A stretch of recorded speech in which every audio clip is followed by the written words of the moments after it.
Hey y'all, so I am here for the first of my new series, which is all about showing you and telling you about the accessible trails in the Houston area or wherever I happen to go. So I am here on location and I am at the Edith Elmore Nature Sanctuary in Houston.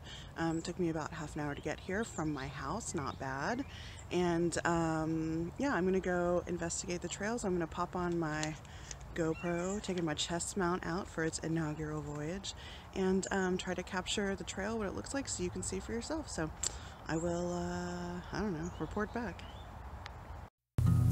All right, here we go. Starting here right at this information by the parking lot, I'm going in, and on the right there's a cabin, there's like a little education area.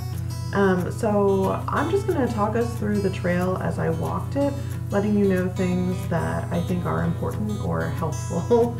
And this is my first one, so if there are things that you wish I would have said, please let me know. So this is really the first bridge that enters the real hiking area.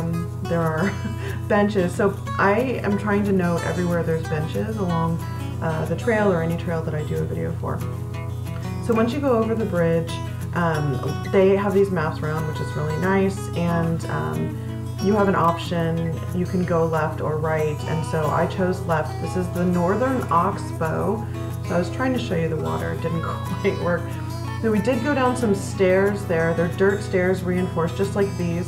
So we went down, we went up, and coming around. Now if you avoid this small Northern Oxbow, you can avoid those stairs altogether.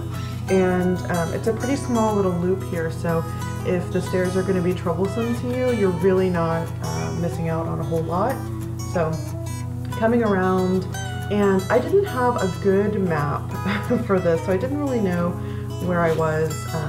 So you'll see throughout this that I stop and figure out where I'm going. And so I apologize. So here we go. This is a moment where I'm like, what do I do? And so I was checking. And this looks to be recently redone through here, the trail. Overall, the trail is all dirt. So it had rained kind of recently. Here's more benches. It's like a seating area. I think they do a lot of educational stuff here. So the trail was a little muddy, but not too bad. But I can imagine that after a lot of rain, it would be kind of unpleasant. All right, so that was the Northern Oxbow, and now I'm heading south, and the whole way that we're heading south, there will be Runnel Creek on your right, and it's a small creek, more benches, these little shots overhead, so there's like an incline down, a loss in elevation, and then the creek is down there, but you can also kind of see how the water does rise sometimes because you'll see like plastic trash, like kind of high up, stuck in trees. Anyway, so we're zooming along. Creek on your right, heading down. This is just a little overlook. That guy was there. That's not the main trail, but I followed to see where he was going, or where he was coming from. So they do have these nice railings up so that if you bring your kids here, it is reasonably safe because anywhere where there's a little overlook, they do have a railing. There are a lot of bridges here because of the oxbows, because of little, you know, weird elevation changes where they're just, you know, it's kind of a hole in the ground. So here's a big split. Now we're going into the Southern Oxbow, so headed down. So we follow this around, and it's so peaceful here. It's really beautiful. Here's another big boardwalk. Now you can kind of hear the freeway in the background, but listen, we're right in the middle of Houston in this nature sanctuary, so I think there's no way to avoid that. But it was really beautiful. There's tons of birds. A lot of people actually come here for birding purposes. I was reading that in a lot of the literature that I found. Here was a nice view. And I certainly heard like a lot of birds while I was walking around. I don't really know what any of them are, except for the, what is it, the pileated woodpecker, which we have a lot here in the area. I don't know what I was looking at. Anyway, so following along. It was nice and shady, so this would be a good place to come maybe in the summer because you're at bench, because you're not just like completely exposed to the harsh sun like beating down on you. So that's something nice to keep in mind. Even though in the summer it is very hot, I'm sure that this amount of shade that you get is helpful. So I have some information about the nature sanctuary in general. So it's 17.5 acres. It crosses Rummel Creek and runs alongside of it. There's this old, a historic actual cabin. Oh, hold on. This is the tip of the southern oxbow. So here I had a choice. I could go straight, which I did, and I went down some stairs, and this is kind of making a U shape. But I could have avoided these stairs. See, this is me going back up, had I taken this little cut across. So again, if stairs and steps are an issue for you, there's a way to avoid them. Instead of taking the kind of slightly larger U, you would take a smaller U across. So that was nice. I mean, this is not wheelchair accessible by any means, but it's nice that, like, if you have issues with your knees or something and going downstairs at all is a problem, it's nice that you can avoid them here. Okay, so I don't remember what I was saying, but whatever. So, oh, the cabin. Oh my gosh, you guys, this is gonna be rambly. So yeah, they're working on the bridge here, bridge number 11. So I had to go back and turn around and then retrace my steps. Here I am figuring out where to go, where I was pausing and looking at my terrible map that I had. Anyway, so I have to retrace my steps and find where the trail picks up. So the cabin is a historic cabin. There's a lot of information about it, and it was really cool. They have all this educational stuff inside.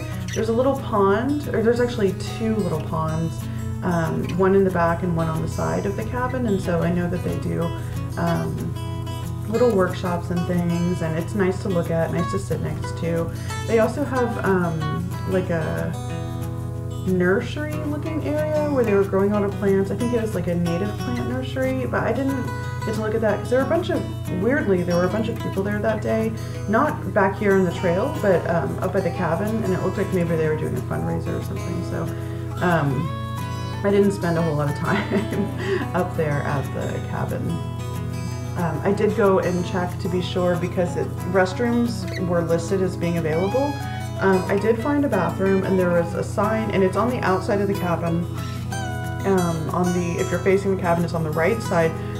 But it did have a sign on it that said that restrooms are available when staff is on location.